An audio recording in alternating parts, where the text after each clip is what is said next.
Hello and very good morning everyone. स्वागत है आप सभी का 7 स्टार पाठशाला पे। आज के सेशन में हम लोग बात करने वाले हैं 10th ऑफ जून की करंट अफेयर के बारे में। सेशन को स्टार्ट करें उससे पहले आपके लिए एक important information regarding batches launch by 7 star पाठशाला। 7 स्टार पाठशाला की तरफ से कुछ सिलेक्शन बैचेस लॉन्च किए गए हैं। इन बैचेस में दिल्ली पुलिस 2025, एसएससी जीडी 2026 और चंडीगढ़ पुलिस 2025 के जो कोर्स हैं वो अवेलेबल है। सिलेक्शन बैच है। फैसिलिटीज आपको क्या क्या प्रोवाइड करवाई जा रही है? लाइव और रिकॉर्डेड क्लासेस हैं, मॉक टेस्ट है, नोट्स की पीडीएफ है और डाउट सेशन है। इतनी सारी चीजें प्रोवाइड करवाई जा रही है आपको। साथ ही आपको कोर्स के साथ साथ टेस्ट सीरीज बिल्कुल फ्री में प्रोवाइड करवाई जाएगी। ठीक है, यदि आपने कोर्स लिया है, इन सब चीजों के लिए पे किया है, तो आप लोग टेस्ट सीरीज बिल्कुल फ्री में अवेल कर सकते हो। इस तरीके का जो कोर्स है वो अवेल करने के लिए आपको 7 स्टार पाठशाला की एप्लीकेशन को जाना है, उसे इंस्टॉल करना है। इंस्टॉल करने के बाद पर्टिकुलर बैच पे जिस भी एग्जाम की टारगेटेड आप प्रिपरेशन कर रहे हो, चाहे वो चंडीगढ़ पुलिस है, दिल्ली पुलिस है, एसएससी जीडी, उस बैच पे क्लिक करके उस पे अपने आप को रजिस्टर करवा लेना है। आपको पूरा कोर्स दिया जाएगा, कंप्लीट नोट्स दिए जाएंगे, उसके साथ साथ टेस्ट सीरीज आपको फ्री में प्रोवाइड करवा दी जाएगी। ठीक है, तो ये आपका कोर्सेज है। 7 स्टार पाठशाला की एप्लीकेशन को इंस्टॉल करने के बाद आप इन्हें अवेल कर सकते हो। आगे बढ़ते हैं। आज की हमारी पहली न्यूज है कि विजिंगम में भारतीय तट रक्षक बल की नई जेटी का उद्घाटन किया गया है। Indian coast guard inaugurates new jetty at Vizhinjam port. अब ये जेटी क्या है आप सामने देख सकते हो। ये एक तरीके से जो बोट है ना, इसको क्या बोल रहे हैं, जेटी है। और ये काम क्या करेगी? काम आप देख सकते हैं आगे क्या क्या करने वाली है। इस समर्पित जेटी का उद्घाटन आईसीजी के महानिदेशक इंडियन कोस्ट गार्ड के डायरेक्टर परमेश शिवमणि ने किया। यह जेटी भारत के दक्षिणी पश्चिमी तटीय क्षेत्र की सुरक्षा को मजबूती प्रदान करेगी। दक्षिणी पश्चिमी तटीय क्षेत्र, दक्षिणी पश्चिमी तटीय क्षेत्र क्या होगा? ये हमारा भारत, और ये साउथ, और ये साउथ वेस्ट, तो ये हमारा साउथ वेस्ट हो गया। ठीक है, दक्षिणी पश्चिमी तटीय क्षेत्र स्पेशली इसको क्या करेगी? सुरक्षा प्रदान करने के काम आएगी। केरल के विजिंगम बंदरगाह पर 76.7 मीटर लंबी, कितनी लंबी है? 76.7 मीटर लंबी समर्पित जेटी का उद्घाटन किया गया है, जिससे क्या फायदा होगा? समुद्री निगरानी की जाएगी और अभियानों को तेज किया जाएगा। अभियान कैसे, अभी हम आगे देखेंगे। ठीक है, इसका रणनीतिक स्थान अंतरराष्ट्रीय समुद्री मार्गों से केवल 10 नॉटिकल मील की दूरी पर है। देखो, अंतरराष्ट्रीय समुद्री मार्ग जो हमारे होते हैं ना, बहुत सारे समुद्री मार्ग है। जैसे यहाँ पे आता है तो साउथ ईस्ट एशिया की बात करें, स्ट्रेट ऑफ मलक्का है, यहाँ पे स्ट्रेट ऑफ हॉर्मुज है। कभी वर्ल्ड मैप को डिस्कस करेंगे तब ये सारी चीजें डिस्कस करने वाली है, बहुत इंपॉर्टेंट है। तो जो हमारा अंतरराष्ट्रीय समुद्री मार्ग है ना, तो उससे केवल 10 नॉटिकल मील की दूरी पर ये क्या करेगा? काम करेगा। इसका रणनीतिक स्थान है, इसलिए इसे राष्ट्रीय सुरक्षा के लिए महत्वपूर्ण माना जा रहा है। यदि बाहर से कुछ भी खतरा हमें होता है तो ये पहले से ही वहां पे उसे देख सकता है, उसका पता लगा सकता है। यह जेटी तस्करी विरोधी अभियान, मत्स्य संरक्षण और खोज और बचाव अभियानों के पोतों की तेजी से तैनाती में सहायक होगी। तो क्या होगा? जैसे ह्यूमन ट्रैफिकिंग वगैरह होती है, या फिर आपको क्या है, फिशरीज को प्रोटेक्ट करना है, या फिर किसी भी तरह का खोज या बचाव अभियान चलाना है। समुद्र में कई बार हादसे हो जाता है ना, जैसे ऑयल स्पिलिंग हो जाती है, इस तरीके की कोई भी हादसा हो रहा है, तो उस तरीके की चीजों को देखने के लिए ये जेटी क्या करेगी? तेज तैनाती में सहायक होगी।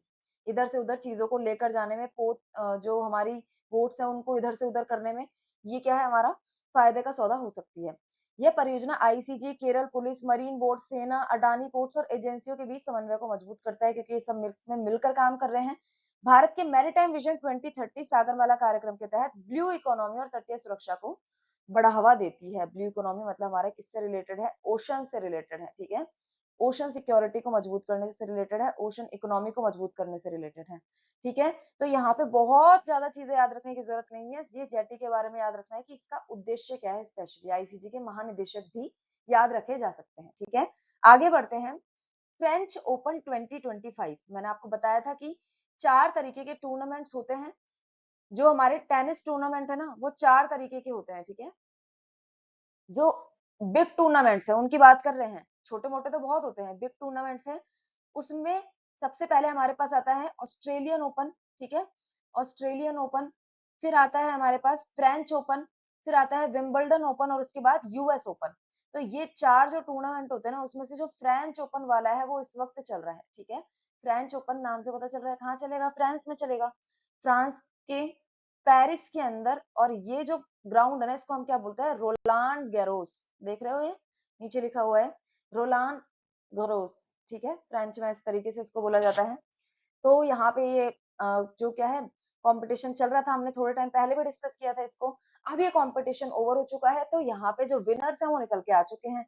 तो विनर्स में हम लोग देख सकते हैं, आपको स्पेशली तो 4-5 चीजें डिस्कस करनी होती है। एक तो महिला एकल में कौन जीता है, ठीक है, विमेन सिंगल्स, विमेन सिंगल्स, इसके बाद पुरुष सिंगल्स, मैन सिंगल्स, महिला युगल, पुरुष युगल, मेंस डबल्स, विमेन्स डबल्स और मिक्स्ड डबल्स, ठीक है। ये सारी चीजें आपको देखनी होती है। इसमें सबसे पहले यदि बात करें तो कोको गॉफ ने महिला एकल्स में, विमेन सिंगल्स में जो कौन जीता है, कोको गॉफ कहाँ से बिलोंग करती है, अमेरिका से, ठीक है। स्पेशली ये दो चीजें सबसे पहले याद रखनी है। एक तो कोको गॉफ विमेन सिंगल्स में जीती है, इंपॉर्टेंट किस लिए है ज्यादा ये अभी हम डिस्कस करेंगे, लेकिन कोको गॉफ है नाम और अमेरिका से बिलोंग करती है, सबसे पहले याद रखना है। विमेन्स सिंगल्स में विनर बनी है कहाँ के, कहाँ पे, फ्रेंच ओपन्स में, ठीक है। वर्ल्ड में नंबर 1 अरेना सबैलेंका को हराकर अपना फ्रेंच ओपन, पहला फ्रेंच ओपन, इन्होंने पहला फ्रेंच ओपन जीता है और दूसरा ग्रैंड स्लैम जीता है। दूसरा ग्रैंड स्लैम का क्या मतलब हो गया, अभी हमने डिस्कस किया ना कि 4 टूर्नामेंट्स होते हैं। ये 4 टूर्नामेंट्स जो होते हैं, पहला ऑस्ट्रेलियन ओपन है, दूसरा फ्रेंच ओपन, तीसरा विंबलडन और चौथा यूएस, इन चारों को क्या बोलते हैं, ग्रैंड स्लैम बोला जाता है, ग्रैंड स्लैम बोला जाता है। यदि कोई भी जीत ले, जैसे ऑस्ट्रेलियन ओपन जीता तो मतलब ग्रैंड स्लैम का खिताब आपने जीता है। तो पहला तो इन्होंने फ्रेंच ओपन जीता है, उससे पहले भी एक खिताब ये ऑस्ट्रेलियन ओपन, जहां तक मुझे याद है ऑस्ट्रेलियन ओपन जीत चुकी है, ठीक है। तो दूसरा ग्रैंड स्लैम है, फ्रेंच ओपन इनका पहला है। गॉफ 2015 के बाद पहली अमेरिकी महिला बनी जिन्होंने फ्रेंच ओपन सिंगल्स में जीता, और 2002 के बाद सबसे युवा खिलाड़ी बनी। 2015 के बाद पहली अमेरिकी महिला है, 2015 से किसी भी अमेरिकी ने ग्रैंड स्लैम फ्रेंच ओपन वाला नहीं जीता है, ठीक है। कार्लोस, अब बात करते हैं पुरुष सिंगल्स की, मैन सिंगल्स की, पुरुष एकल की। कार्लोस अल्काराज जीते हैं, ठीक है। कार्लोस अल्काराज ने जेनिक सिनर को 5 घंटे 29 मिनट लंबे मुकाबले में हराकर लगातार दूसरी बार पुरुष एकल खिताब जीता। लगातार दूसरी बार मेंस सिंगल्स को इन्होंने जीता है, और ये इसमें क्या है सिग्निफिकेंस, कि 5 घंटे 29 मिनट लंबा मुकाबला चला है। फ्रेंच ओपन के इतिहास में सबसे लंबा मुकाबला है ये वाला, जो मैन सिंगल्स का इस बार हुआ है 5.5 घंटे का मुकाबला, वो क्या है, सबसे लंबा है in the history of French open. Next देखते हैं, यदि विमेन्स डबल्स की बात करें तो इटली के पास ही खिताब गया है। इटली की सारा ईरानी और जैस्मिन पाउलिनी ने इस जोड़ी ने जीत हासिल की है।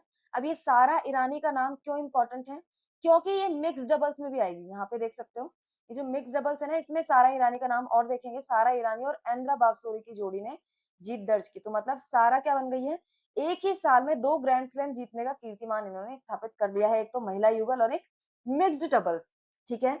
तो सारा ईरानी और जैस्मिन पाउलिनी, सारा ईरानी और एंद्रा बावसोरी, ठीक है। इसके बाद पुरुष युगल्स की यदि बात करें तो मार्सेल ग्रानोलर्स, ठीक है, मार्सेल ग्रानोलर्स और होरासियो जेबलोस, अर्जेंटीना के और स्पेन के, इन्होंने अनुभवी जोड़ी ने खिताब जीता है। अब ये नाम तो किसी ना किसी तरीके से याद करने ही पड़ेंगे, एक दो बार देख लोगे, मैं फिर कहती हूँ नाम वगैरह एक दो बार देख लेते हैं ना तो चीजें याद हो जाती हैं। एकदम से एक बार पढ़ के रटने की जरूरत नहीं है, एक बार पढ़ा, 2-3 दिन बाद फिर पढ़ा, 3-4 दिन बाद फिर पढ़ा, जैसे उसी दिन का रिवीजन इवनिंग में कर लिया, देन उसके बाद अगले दिन उसे रिवाइज कर लिया नेक्स्ट डे, फिर 6-7 दिन बाद रिवाइज कर लिया आफ्टर 7 डेज, और 1 मंथ में रिवाइज कर लिया, तो चीजें याद हो जाती है, कोई दिक्कत नहीं है, ठीक है। आगे बढ़ते हैं, ग्रैंड स्लैम प्रतियोगिताएं, उनकी तिथि और स्थान, स्थान और तिथियां, मैंने आपको नाम तो बता ही दिए, ऑस्ट्रेलियन ओपन है, फ्रेंच ओपन है, विंबलडन ओपन है और यूएस ओपन है। तो ऑस्ट्रेलियन ओपन कहाँ होता है, मेलबर्न पार्क में होता है, मेलबर्न में, ऑस्ट्रेलिया के अंदर, 12 से 26 जनवरी में होता है, तो मतलब ये जनवरी में होता है, इतना भी याद रख लोगे तो चलेगा। फ्रेंच ओपन है, स्टेडियम रोलैंड गैरोस में होता है और पेरिस में होता है, 25 मई से लेकर 8 जून, कभी कभी यहाँ पे 26 मई भी आ जाता है, 26 मई से 8 जून, ठीक है। इस बार का जो हो रहा है नॉर्मली मई जून में होता है, ठीक है, मई जून में इसकी डेट है, लेकिन नॉर्मली क्या होता है, इस बार क्या हो रहा है, 25 मई से लेकर 8 जून को कंडक्ट करवाया जा रहा है। नॉर्मली इसका टाइम है मई से जून के बीच में, कभी भी कंडक्ट करवाया जा सकता है। विंबलडन ओपन है, all England lawn tennis, England में होता है, लॉन टेनिस है वहां पे, उसमें होता है क्रोकोट क्लब, ठीक है, लंदन। तो ये यहाँ पे हमारे पास दो जगह है, यहाँ पे होता है जुलाई के बीच, जुलाई में, ठीक है। नॉर्मली इसमें बोला जाता है कि कब हो रहा है, जून जुलाई, ठीक है। इसके बाद आता है US open, USTA Billie Jean King National Tourist Center New York City के अंदर 26 अगस्त से 8 सितंबर, ठीक है। तो ये क्या है हमारे इन ग्रैंड स्लैम जो प्रतियोगिताएं हैं, 4 बड़ी प्रतियोगिताएं, उनकी स्थान और तिथियां कहाँ कहाँ पे आयोजित किए जाते हैं, इनके नाम क्या क्या है, ठीक है। आगे बढ़ते हैं, नेक्स्ट हमारे पास है प्रधानमंत्री मोदी पर आदिश अग्रवाल ने लिखी पुस्तक। क्यों इंपॉर्टेंट है? क्योंकि मोदी जी पे लिखी गई है। बुक्स तो वैसे भी पूछी जाती हैं, ठीक है, तो बुक्स के नाम तो वैसे भी पूछे जाते हैं, इसलिए याद रखनी है। अब ये आदिश अग्रवाल क्यों इंपॉर्टेंट है? बुक का आप फ्रंट पेज देख सकते हो, कुछ इस तरीके की ये बुक दिखाई दे रही है। और ये आदिश अग्रवाल कौन है, इनके बारे में डिस्कस कर लेते हैं। सबसे पहले तो बुक को देखो, बुक का नाम है Modi's Niti Shastra the world's his oyster. Modi's Niti Shastra the world his oyster, Hindi English दोनों में सेम नाम लिखा गया है। ये बुक का नेम है, अच्छे से इसको याद कर लेना है। आदेश अग्रवाल कौन है? वरिष्ठ अधिवक्ता है। कौन है वरिष्ठ अधिवक्ता? मतलब सीनियर एडवोकेट, सीनियर एडवोकेट और सुप्रीम कोर्ट के बार एसोसिएशन के पूर्व अध्यक्ष, मतलब former chairman, former chairman of bar council of supreme court, supreme court की bar association, sorry bar council नहीं, bar association of supreme court के फॉर्मर चेयरमैन रह चुके हैं। तो इंपॉर्टेंट पर्सनैलिटी है, इसलिए इनके द्वारा यदि बुक लिखी गई है तो वो इंपॉर्टेंट है, ठीक है। बुक्स पूछी जाती है, इनको याद रखना है। अब ये पुस्तक के बारे में एक लाइन में यदि आप कहना चाहो तो ये क्या है? प्रधानमंत्री के 11 वर्षों के सतत सतत शासन को रेखांकित करती है कि इनके टाइम पे लॉ एंड गवर्नेंस किस तरीके की रही है, ठीक है। नरेंद्र मोदी के नेतृत्व में भारत में हुए कानूनी परिवर्तन और विधिक सुधारों का विश्लेषण करती है, ठीक है। तो ये सारी चीजें देख सकते हो। बाकी आपसे इतना सा पूछा नहीं जाएगा बुक के अंदर की चीजें क्या क्या है, क्या क्या लिखा गया है। नाम जरूर आपसे पूछा जा सकता है, किसके द्वारा लिखी गई है और बुक का नाम क्या है, तो इतना याद रखो, ठीक है। आगे बढ़ते हैं। अगेन इसमें भी नाम ही ज्यादा इंपॉर्टेंट है। प्रसिद्ध लेखिका सारा जोसेफ मातृभूमि साहित्य पुरस्कार से सम्मानित की गई है। मातृभूमि साहित्य पुरस्कार क्या है? मातृभूमि लिटरेरी अवार्ड किसको मिला है? सबसे पहले तो ये याद रखना है, सारा जोसेफ को मिला है, ये याद रखना है, ठीक है। अवार्ड का नाम क्या है? मातृभूमि साहित्य पुरस्कार है। इनकी वो आप यहाँ पे देख सकते हो पिक्चर। मलयालम की राइटर है, प्रसिद्ध मलयालम लेखिका सारा जोसेफ को 2024 का मातृभूमि साहित्य पुरस्कार प्रदान किया गया। यह सम्मान ज्ञानपीठ विजेता प्रतिभा राय के द्वारा एक कार्यक्रम में दिया गया। किसने सम्मानित किया इन्हें? प्रतिभा रॉय ने सम्मानित किया। पुरस्कार में 3 लाख रुपए मिले, एक प्रशस्ति पत्र मिला, प्रसिद्ध कलाकार एम.वी. देवन की एक मूर्ति भी दी गई थी, ठीक है। तो इस जो क्या है जो अवार्ड है उसका नाम इंपॉर्टेंट है, मातृभूमि साहित्य पुरस्कार, ठीक है। किसको मिला है? सारा जोसेफ को मिला है, ये इंपॉर्टेंट है। इस न्यूज से बहुत ज्यादा चीजें इंपॉर्टेंट नहीं है, ठीक है। प्रतिभा राय ने कोझिकोड को क्या बोला? भारत का साहित्यिक शहर घोषित होने पर बधाइयां दी। कोझिकोड क्या है? भारत का साहित्यिक शहर घोषित किया गया था, इस पर उन्होंने बधाई दी, ठीक है। अब यहाँ पे सारा जोसेफ की बात कर सकते हैं। एक सशक्त आवाज है, सत्य और दबे हुए वर्गों की बातों को ऊपर उठाती है, इस वजह से इनको ये अवार्ड दिया गया है। मातृभूमि जो हमने देखा ना, मातृभूमि साहित्य पुरस्कार, तो इनके जो एमडी है ना, उन्होंने बोला कि एमवी श्रेयस कुमार ने कहा कि सारा जोसेफ बिना डरे अपनी बात रखने वाली लेखिका है, विशेषकर उस दौर में जबकि अभिव्यक्ति की स्वतंत्रता खतरे में, ठीक है। तो मैं फिर कह रही हूँ, ये समझने के लिए है, इतना याद रखने की जरूरत नहीं है। टाइटल याद रखना है कि अवार्ड का नाम क्या है और किसको मिला है, ठीक है। आगे बढ़ते हैं। विश्व महासागर दिवस 2025, वर्ल्ड ओशंस डे 2025, ओशंस के बारे में जागरूकता फैलाने के लिए, ओशन के बारे में अवेयरनेस फैलाने के लिए, इनकी सुरक्षा के लिए, इनके एनवायरमेंटल कंजर्वेशन के लिए क्या ऑब्जर्व किया जाता है? वर्ल्ड ओशंस डे कंजर्व किया जाता है, ऑब्जर्व किया जाता है। कब किया जाता है? 8 ऑफ जून को किया जाता है, ठीक है। 8 ऑफ जून को वर्ल्ड ओशंस डे ऑब्जर्व किया जाता है, ठीक है। विश्व महासागर दिवस मनाया गया, जिसकी शुरुआत 1992 से हुई थी। यूएन ने 2008 में इसे आधिकारिक मान्यता दी। 2008 से लगातार ये मनाया जा रहा है। मनाया तो काफी पहले से जा रहा था, लेकिन मान्यता इससे 2008 में दी गई। थीम की बात कर लो, वंडर सस्टेनिंग व्हाट सस्टेन अस, तो ये इसकी थीम है। महासागर की भावनात्मक वैज्ञानिक पारिस्थितिक भूमिका को उजागर करती है। हम उस चीज को सस्टेन कर रहे हैं जो हमें सस्टेन करती है। सस्टेन मतलब हमें बनाए रखती है, उस चीज को हम बनाए रखने की कोशिश कर रहे हैं। तो बनाए कैसे रखती है? ओशंस के बारे में आपने पढ़ा होगा, ओशंस का एनवायरनमेंट के अंदर बहुत बड़ा योगदान है। इतना सारा तो फ्लोरा और फौना उनके अंदर फ्लरिश करता है, कितने जीव जंतु रहते हैं, कितने तरीके के पेड़ पौधे रहते हैं। इसके साथ ही महासागरों का हमारे क्लाइमेट को कंट्रोल करने में भी काफी योगदान है। आप सभी को पता है ना कि बारिश होती है, यहाँ से भाप बन के पानी ऊपर जाता है, फिर एज अ बारिश करके होके कहाँ पे आता है, नीचे आता है। तो ये सारी चीजें ओशन का बहुत बड़ा रोल है, ठीक है। पृथ्वी का 71% पार्ट है, 50% ऑक्सीजन और 25% कार्बन डाइऑक्साइड को क्या करते हैं, अवशोषित करते हैं। 2025 का आयोजन क्या है, इस वर्ष की मुख्य बैठक नीस फ्रांस में 8 जून को आयोजित की गई। यूएन ओशन कॉन्फ्रेंस 2025 जो हुई थी, उसी के अंदर इसको सेलिब्रेट किया गया। खतरे क्या है, महासागर प्रदूषण है, तापमान में धीरे धीरे वृद्धि होती जा रही है, ओशंस का एसिडिफिकेशन हो रहा है, अत्यधिक मछली पकड़ने से यहाँ पे क्या हो रहा है, संकट उत्पन्न होता हुआ दिखाई दे रहा है, ठीक है। इन सभी को केटर करना है, इन सभी को हमें सॉल्व करना है। 30-30 जो लक्ष्य है ये क्या है, 2030 तक 30% महासागरों को संरक्षित करना। ये क्या है 30-30, ऐसा पूछा भी जा सकता है कि व्हाट इज 30-30 गोल्स क्या है, ठीक है। 30-30 गोल्स क्या है, तो इसमें महासागरों की सुरक्षा की बात की जा रही है क्या इसमें, या फिर आप बात करें तो क्लाइमेट, इसमें ग्रीन हाउस गैसेस को खत्म करने की बात की जा रही है क्या, इसमें हेल्थ केयर से संबंधित है क्या, 30-30 लक्ष्य की हमें अगले 30 साल में हमारा हेल्थ केयर इंफ्रास्ट्रक्चर काफी अच्छा बनाना है, या फिर इसमें शिक्षा संबंधी एजुकेशन से रिलेटेड बात की जा रही है क्या, नहीं, इसमें किससे बात की जा रही है, महासागरों की हेल्थ को अच्छा बनाने से संबंधित बात की जा रही है, ठीक है। तो इस तरीके के क्वेश्चन पूछे जाते हैं, याद रखने हैं। आगे बढ़ते हैं, शैलेश सी मेहता बने भारतीय उर्वरक संघ के अध्यक्ष, ठीक है। फर्टिलाइजर्स एसोसिएशन ऑफ इंडिया, इसके अध्यक्ष किसे बनाया गया है, शैलेश मेहता को बनाया गया है। Shailesh Mehta appointed as new chairman of fertilizers association of India, ये शैलेश मेहता है, इन्हें आप देख सकते हैं। आगे बढ़ते हैं, नियुक्ति क्या है, Shailesh Mehta MD Deepak fertilizers and petrochemicals को एफएआई का अध्यक्ष नियुक्त किया गया। ये एमडी कहाँ के थे, दीपक फर्टिलाइजर्स के, अब इनको एफएआई का चेयरमैन बना दिया गया है। उनके पास उर्वरक और रसायन उद्योग में 40 वर्षों का अनुभव है, और ये एफआईए के पश्चिमी क्षेत्र के चेयरमैन भी रह चुके हैं। पहले कहाँ के अध्यक्ष थे, पहले इसके अध्यक्ष कौन थे, एन सुरेश कृष्णन, ठीक है, वो यहाँ के अध्यक्ष थे। अब इनका स्थान किसने लिया है, शैलेश मेहता ने लिया है।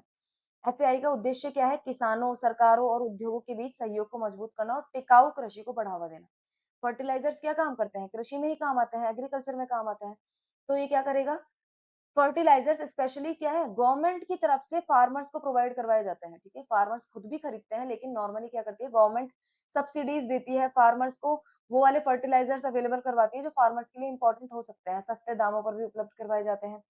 तो गवर्नमेंट जो ये काम कर रही है ना, तो गवर्नमेंट किसान सरकार के बीच, किसानों के बीच सहयोग को मजबूत करना और टिकाऊ कृषि को बढ़ावा देना, कि जो कृषि क्या है, एग्रीकल्चर क्या है, सस्टेनेबल हो।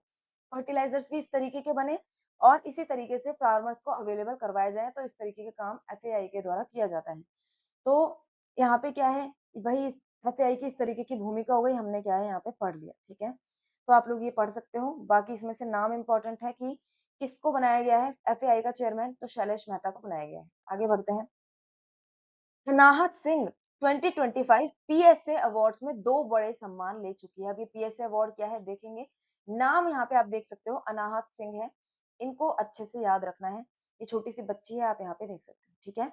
आगे बढ़ते हैं, यह यहाँ पे जो पीएसए है ना, प्रो स्क्वैश एसोसिएशन, क्या है, प्रो स्क्वैश एसोसिएशन है, इनके एनुअल अवार्ड्स हैं 2025 के। ये किसको, इसमें से अनाहत सिंह को 2025 के 2 पुरस्कार दिए गए हैं, ठीक है। इसमें से यदि आप बात करो तो सबसे पहला है women's challenger player of the season, women's young player of the season, संयुक्त रूप से अमीना ओरफी के साथ इनको यह पुरस्कार मिला है, ठीक है। तो यहाँ पे 2024-25 सीजन 11 में से 9 टूर्नामेंट जीते और 29 मैचों में अजय होकर लकीर दर्ज की, ठीक है। 11 में से 2024-25 में 11 टूर्नामेंट हुए थे स्क्वॉश को लेकर, जिसमें इन्होंने पार्टिसिपेट किया था, उसमें से 9 टूर्नामेंट में इन्होंने जीत हासिल कर ली, ठीक है। 9 टूर्नामेंट जीते और 29 मैच उनके अंदर जो होते हैं वो जीते थे। तो ये क्या है, इतना जो 24-25 का सीजन है, इन्होंने काफी सारी जीते दर्ज की है। तो इसलिए जब एनुअल अवार्ड्स हुए प्रो स्क्वॉश एसोसिएशन के द्वारा कंडक्ट करवाए गए, तो उसमें इनको 2 क्या है पुरस्कार दिए गए, एक तो youngest player of the season और women challenger player of the season. तो प्रमुख टूर्नामेंट कौन कौन से थे पूरे साल में जो हुआ है जिसमें इन्होंने जीत दर्ज की है, एचसीएल स्क्वॉश टूर है कोलकाता का, इंडियन ओपन है, जोशना चिनप्पा को हराया था, ये भी काफी न्यूज बनी थी। ब्रिटिश जूनियर ओपन अंडर 17 में खेला था इन्होंने, एशियन क्वालिफायर्स, वरिष्ठ विश्व स्क्वॉश चैंपियनशिप में पदार्पण किया, विश्व के 29 नंबर के प्लेयर को हराया था। ठीक है। एशियन जूनियर टीम चैंपियनशिप में भारत को ब्रोंज मेडल दिलाया था। पीएसए वर्ल्ड रैंकिंग में विश्व में 56वें स्थान पर पहुंची और बनी भारत की शीर्ष रैंकिंग वाली महिला स्क्वॉश खिलाड़ी। तो पीएसए देखो, पीएसए जो इसमें क्या होता है, गेम होता है ना, प्रो स्क्वॉश एसोसिएशन के द्वारा जो गेम कराए जाते हैं, उसकी रैंकिंग में तो ये, उसकी रैंकिंग की यदि बात की जाए तो उसमें 56वें स्थान पर है। लेकिन भारत की तरफ से इस रैंकिंग पहुंचने वाली भी ये पहली महिला खिलाड़ी है, तो बहुत इंपॉर्टेंट है। ठीक है। तो यहाँ पे क्या याद रखना है, पीएसए अवार्ड किससे रिलेटेड है ये याद रखने हैं। किसको इस बार दो पीएसए एनुअल अवार्ड्स में 2 खिताब किसको दिए गए हैं, अनाहत सिंह को दिए गए हैं, ये याद रखना है। ठीक है। इतने सारे टूर्नामेंट में जीती है, उतना सब डिटेल से याद रखने की जरूरत नहीं है। इंडियन ओपन जरूरी है। ठीक है। एशियन जूनियर चैंपियनशिप जरूरी है। ये एक दो चीजें है ना, ये जो इंपॉर्टेंट गेम्स है वो ज्यादा जरूरी है। ठीक है। यहाँ पे अब अगला हमारे पास आता है, पुर्तगाल ने दूसरी बार यूईएफए नेशंस लीग जीती। तो ये क्या है, ये काफी बड़ी जीत मानी जा रही है पुर्तगाल की। आप लोग देख सकते हो इनको ट्रॉफी उठाए हुए। और ये यूईएफए क्या है, तो यूईएफए की बात करें तो union of European football association. UEFA क्या है, union for European football association. काफी अच्छा क्या है, सीरीज मानी जाती है, काफी इंपॉर्टेंट है, रेप्यूटेड है, जिसमें पुर्तगाल ने क्या है, दूसरी बार जीत हासिल की है। पुर्तगाल ने 8 जून 2025 को म्यूनिख में स्पेन को हराकर, ठीक है, ध्यान रखना है कि स्पेन को हराया है। इसमें इंपॉर्टेंट प्रतियोगिता है, तो उसमें किसको हराया है ना फाइनल में, तो ये भी इंपॉर्टेंट हो जाता है। तो पुर्तगाल और स्पेन के बीच में प्रतियोगिता थी, स्पेन बेचारा हार गया और पुर्तगाल ने अपनी जीत दर्ज कर ली। पुर्तगाल पहले भी एक बार जीत चुका है 2019 में, इसलिए हम बोल रहे हैं कि 2025 में इसकी दूसरी जीत है। ठीक है। और मैच बहुत ही शानदार और बहुत ही क्या है, इंटरेस्टिंग था। जैसे एक बार जो हमारा वो हो जाता है, गेम हो जाती है, तो उसके बाद क्या हो जाता है, मैच क्या हो गया, टाई हो गया। टाई होने के बाद फिर एक बार वापस से पेनल्टी शूट आउट हुआ। जिस तरीके से आपको चक दे इंडिया याद होगा ना, चक दे इंडिया, जिसमें हॉकी की गेम हुई थी ना, कि पहली बार में तो टाई हो गया, टाई होने के बाद फिर वापस से एक बार दोनों को क्या दिया गया, पेनल्टी, बाद में शूट आउट का मौका दिया गया था। उससे मैं इसको कनेक्ट कर रही हूँ जिससे आप लोग याद रख सकते। ठीक है। तो इस तरीके से पेनल्टी शूट आउट हुआ जिसमें 5-3 से पुर्तगाल ने स्पेन को हरा दिया। इसके बाद आप यहाँ पे जो इंपॉर्टेंट चीज है वो ये है, क्रिस्टियानो रोनाल्डो यहाँ से पुर्तगाल की साइड से है, सभी को पता ही है। ठीक है। पुर्तगाल इस टूर्नामेंट को 2 बार जीतने वाली पहली टीम बन चुका है। 2019 में भी जीता था, 2025 में भी जीता था। ऐसा नहीं स्पेन ने खिताब नहीं जीता, पहले वो भी जीत चुका है, लेकिन अब 2025 का पुर्तगाल के पास गया है और 2019 में पहले भी जीत चुके हैं। ठीक है। तो यहाँ से इतना इंपॉर्टेंट है ये, इसके जो अंदर की जो चीजें है ना, कि ये इसमें क्या क्या टेक्निकलिटीज है, ये याद रखना इतना जरूरी नहीं है। आगे बढ़ते हैं। नेक्स्ट देखो, प्रख्यात विद्वान दाजी पर्णशिकर का निधन हुआ। ठीक है। दाजी पर्णशिकर काफी जो हमारे प्रख्यात स्कॉलर माने जाते हैं, जो कि रामायण महाभारत ऐसे बड़े बड़े जो महाकाव्य है उसमें काफी अच्छी नॉलेज रखते थे, काफी फेमस थे। दाजी पर्णशिकर का अब निधन हो चुका है, जिन्हें नरहरि विष्णु शास्त्री भी बोला जाता। ठीक है। 92 वर्ष की अवस्था में इनका निधन हो गया।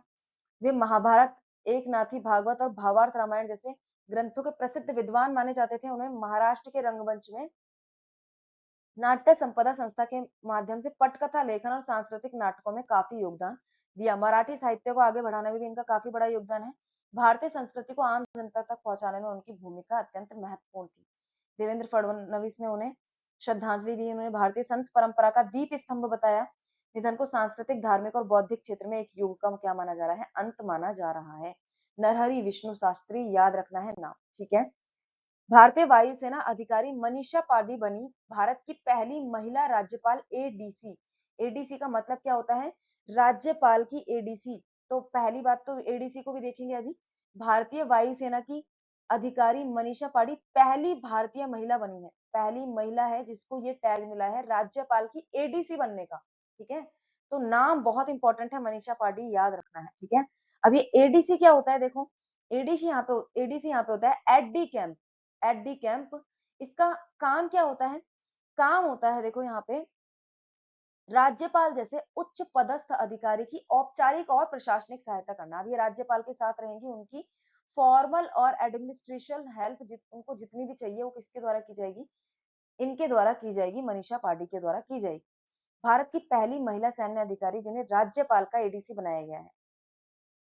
भारत की वायुसेना 2015 बैच की अधिकारी और बिदर, पुणे, भटिंडा जैसे एयरबेस में तैनात रह चुकी है। कौन से राज्यपाल का बनाया गया है इनको? मिजोरम के राज्यपाल हरि बाबू कंभमपति का एडीसी नियुक्त किया गया। आप लोगों को कमेंट बॉक्स में बताना है कि मिजोरम के सीएम कौन है, ठीक है, बता दोगे मिजोरम के सीएम कौन है? मैंने अभी 2-4 दिन पहले ही बताया था, इसलिए मैं आप लोगों से पूछ रही हूँ, ठीक है। यह नियुक्ति महिला सशक्तिकरण और रक्षा सेवाओं को लैंगिक संतुलन का प्रतीक है। पहली बार किसी महिला को बनाया गया है तो पहली बार वाली चीज बहुत इंपॉर्टेंट हो जाती है, ठीक है। तो आज के करंट अफेयर हमारे इतने ही थे।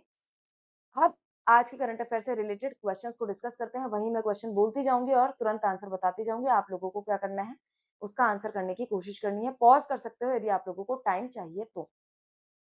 भारतीय तटरक्षक बल द्वारा 7 जून 2025 को नई जेटी कहां पे उद्घाटित की गई? कोचीन में, न्यू मैंगलोर में, कांडला में या विजिंगम में?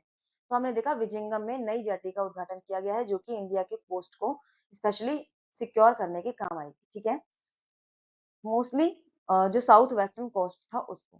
फ्रेंच ओपन 2025 में महिला एकल का खिताब किसने जीता? क्या सारा ईरानी ने जीता है, जैस्मिन पाउलिनी ने जीता है, कोको गॉफ ने जीता है, अरियाना सबालेंका ने जीता है?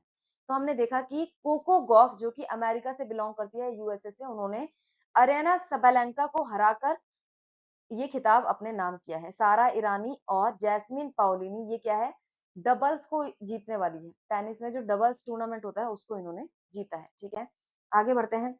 मोदी जी नीति Shastra the world his oyster पुस्तक किसने लिखी है? अरुण शौरी ने लिखी है, सुब्रमण्यम स्वामी ने लिखी है, आदिश अग्रवाल ने लिखी है, कपिल सिब्बल ने लिखी है? तो हमने देखा आदिश अग्रवाल सुप्रीम कोर्ट के जो कि एडवोकेट है, सीनियर, उन्होंने ये बुक लिखी है, ठीक है। आगे बढ़ते हैं। नेक्स्ट है हमारे पास 2024 का मातृभूमि साहित्य पुरस्कार किसे मिला? प्रतिभा रॉय, अनीता नायर, सारा जोसेफ, के सुरेंद्रन? तो हमने देखा सारा जोसेफ को यह पुरस्कार दिया गया है। 2024 का मातृभूमि साहित्य पुरस्कार मिलता 2025 के अंदर है, ठीक है। तो 2024 का मातृभूमि साहित्य पुरस्कार सारा जोसेफ को दिया गया, ठीक है। आगे बढ़ते हैं। विश्व महासागर दिवस हर साल कब सेलिब्रेट किया जाता है? 5 जून को, 8 जून को, 10 जून को, 12 जून को? तो हमने देखा कि 8 जून को विश्व महासागर दिवस सेलिब्रेट किया जाता है। इसकी इस बार थीम क्या थी? सस्टेनिंग व्हाट सस्टेन्स अस। क्या है? सस्टेनिंग व्हाट सस्टेन अस, जिसमें आगे क्या लगा हुआ है? Wonder, wonder sustaining what sustains us, ठीक है। याद रखना है, बहुत इंपॉर्टेंट, ठीक है। हाल ही में भारतीय उर्वरक संघ का नया अध्यक्ष किसे बनाया गया? एफएआई के फर्टिलाइजर्स एसोसिएशन ऑफ इंडिया के नए चेयरमैन कौन बनाया गया? एन सुरेश कृष्णन, शैलेश सिंह मेहता, एमवी श्रेय कुमार, संजीव पुरी? तो हमने देखा शैलेश मेहता बनाए गए हैं। आगे बढ़ते हैं। नेक्स्ट है, पुर्तगाल ने 2025 में यूईएफए नेशंस लीग का खिताब किस टीम को हराकर जीता? अब इस क्वेश्चन में बता दिया गया है कि जीतने वाली टीम कौन सी है? पोर्चुगीज है। इसके बाद हराया किसको था? स्पेन को हराया था, ठीक है। तो मैंने बोला था आप लोगों को जो इंपॉर्टेंट खिताब होता है उसमें याद रखना होता है, ठीक है। दाजी पणशीकर को किस क्षेत्र में प्रमुख योगदान के लिए जाना जाता है? क्या स्पेस साइंसेज में जाना जाता है, मराठी लिटरेचर और इंटरप्रिटेशन ऑफ रिलीजियस टेक्स्ट में जाना जाता है, मेडिकल रिसर्च है, स्पोर्ट्स कोचिंग है? तो हमने देखा मराठी साहित्य को आगे बढ़ाने और धार्मिक ग्रंथों की व्याख्या करने के बड़े स्कॉलर माने जाते हैं दाजी पणशीकर, जिन्हें नरहरि विष्णु शास्त्री बोला जाता था। उनका 92 ईयर्स में निधन हुआ है। स्क्वाड्रन लीडर मनीषा पांडे किस राज्य के राज्यपाल की पहली महिला एडीसी बनाई गई है? असम, मिजोरम, केरल, उत्तराखंड? तो हमने देखा मिजोरम, हरि बाबू कंभमपति, ठीक है। मिजोरम के क्या है? राज्यपाल है, जिनकी एडीसी इनको बनाया गया है। पहली महिला है जो जिनको इस तरीके का टैग मिला है, ठीक है। यहाँ पे हमारे आज के करंट अफेयर समाप्त होते हैं। आप लोगों के लिए एक इंपॉर्टेंट इन्फॉर्मेशन कि यदि आपको कोई भी तरीके की क्वेरी है किसी भी तरीके की, तो आप लोगों को पूछनी है तो कहाँ पे पूछ सकते हो? 7 स्टार पाठशाला के इस नंबर पे कॉल करके पता कर सकते हो। यहाँ पे आपको सभी तरीके की क्वेरीज को क्या किया जाएगा? रिजॉल्व किया जाएगा। 7 स्टार पाठशाला का क्या है? ऑफिशियल नंबर ये है। तो आप लोगों को यदि कोर्सेज के रिगार्डिंग कोई भी क्वेरी है तो आप यहाँ पे पता कर सकते हो, ठीक है। तो आज के सेशन में इतना ही है। आई होप आप लोगों को सेशन बहुत अच्छे से समझ में आया होगा। तो यहीं पे आज के सेशन को खत्म करते हैं। Thank you very much.